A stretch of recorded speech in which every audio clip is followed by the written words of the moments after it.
이재명 민주당 대표가 부산에 내려갔는데요. 박형준 부산시장과 충돌했습니다. 야당 대표와 지자체장의 충돌은 이례적인 일이죠. 만남 이후 박 시장은 기껏 만났더니 부산 시민을 냉대했다며 불쾌한 감정을 쏟아냈는데 대체 무슨 일이 있었던 걸까요? 이서영 기자입니다. 이재명 민주당 대표와 박형준 부산시장의 면담 자리가 시작부터 묘한 신경전으로 번집니다.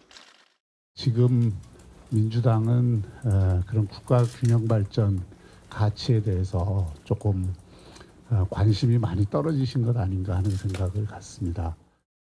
박형준 시장께서 민주당 대표가 인천 살다 보니까 부산을 잘 모르는 거 아니냐 이런 생각하시는데 그건 아닙니다. 20분 정도 진행된 비공개 면담 이후 박 시장은 격앙된 감정을 쏟아냈습니다. 이런 방구도 없이 냉담하게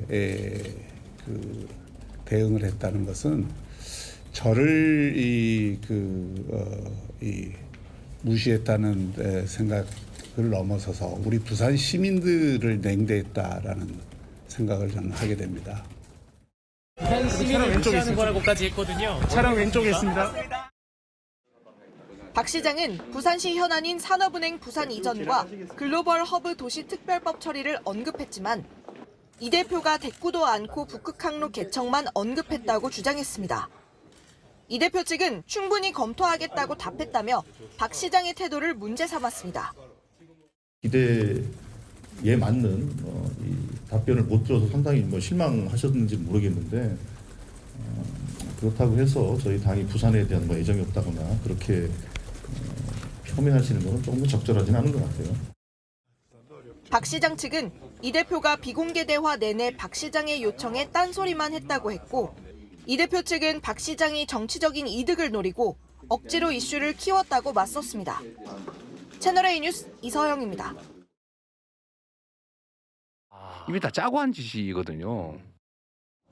자, 이 비명계가 본인 체포동의안 표결 당시 비명계와 검찰이 짜고 비명계가 가결시켰다고 주장한 이재명 대표를 향해 공식 사과를 요구했습니다. 공든탑이 무너졌다며 분노했는데요. 이 대표는 오늘은 침묵했지만 친명, 물러설 생각은 없어 보입니다. 구자준 기자입니다. 비공식적으로 요구한 거, 협상으로 제시한 거 이런 걸 맞춰보니까 이미 다 짜고 한 짓이거든요. 지난 2023년 9월 체포동의안 가결 당시 민주당 일부가 검찰과 내통한 걸로 추측한다는 취지의 이재명 대표 발언에 비명계는 들끓었습니다. 고민정 의원은 이 대표 스스로 쌓은 공든탑이 무너진 느낌이라고 했고 김두관 전 의원은 이 대표가 국민통합은커녕 당내 분열을 주장한다며 사과를 요구했습니다. 지난해 민주당을 탈당한 이상민 전 의원은 새빨간 거짓말이라고 했습니다. 불체포 특권을 포기하겠다. 그 약속은 그럼 이재명 대표 본인이 검찰과 짜고 한 짓입니까? 비명계와의 완전한 절연선언, 통합 없이도 대통령 된다는 자신감이냐는 비판도 나왔습니다. 친명계는 일제히 옹호했습니다. 내통까지는 아니어도 상당한 정보를 받았을 가능성이 좀 있다. 이러한 문제가 당내에서 또 부각될 수 있으니까 미리 못을 받고 가는 것 아닌가. 이 대표 측은 추가 대응을 자제하는 분위기입니다. 검찰과 야당 일부 의원이 좀 짜고 쳤다라는 게 있어요. 그 부분은 사실 오늘 부산에서 좀 대화할 수 있는 주제는 아닌 것 같으니까. 하지만 비명계 반발이 커지면서 그냥 덮고 갈 수준은 넘어섰다는 반응도 나옵니다. 채널A 뉴스 구자준입니다. 안 기자, 정치부 박정 기자 나왔습니다. 비명계가 검찰과 짜고 본인의 체포동의안을 가결시켰다. 이재명 민주당 대표의 선전포고입니까?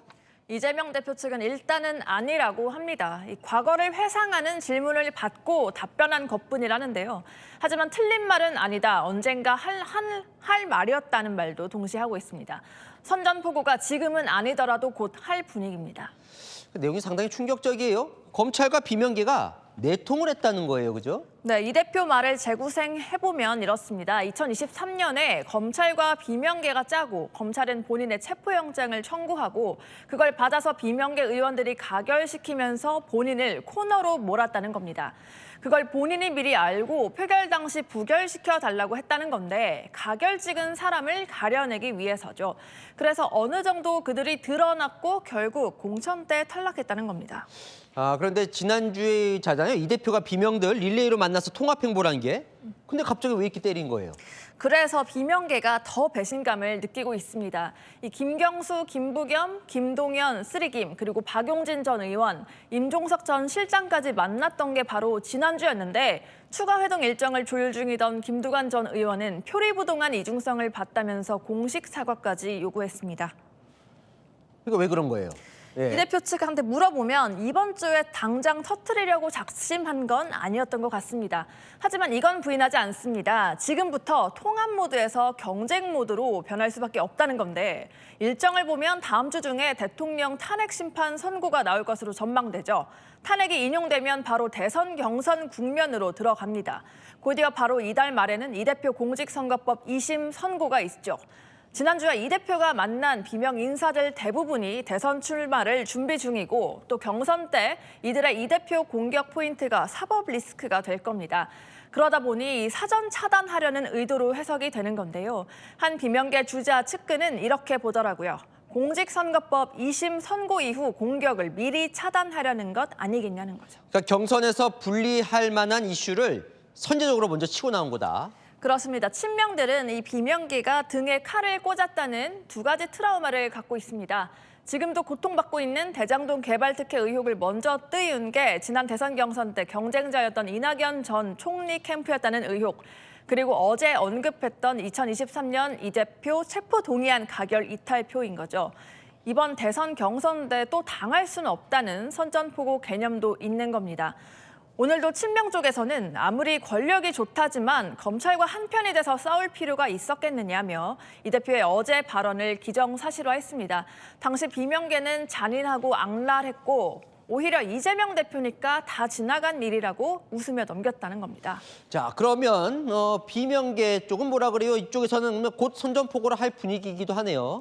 비명계에서는 이럴 줄 알았다고 하는 반응이더라고요. 비명계 한 관계자는요. 당시 불체포 특권 포기 서약을 쓰자고 했던 게 이 대표가 전권을 준 김은경 혁신위였다면서 그럼 김은경 위원장이 검찰에 짰다는 거냐는 반응까지 보였습니다.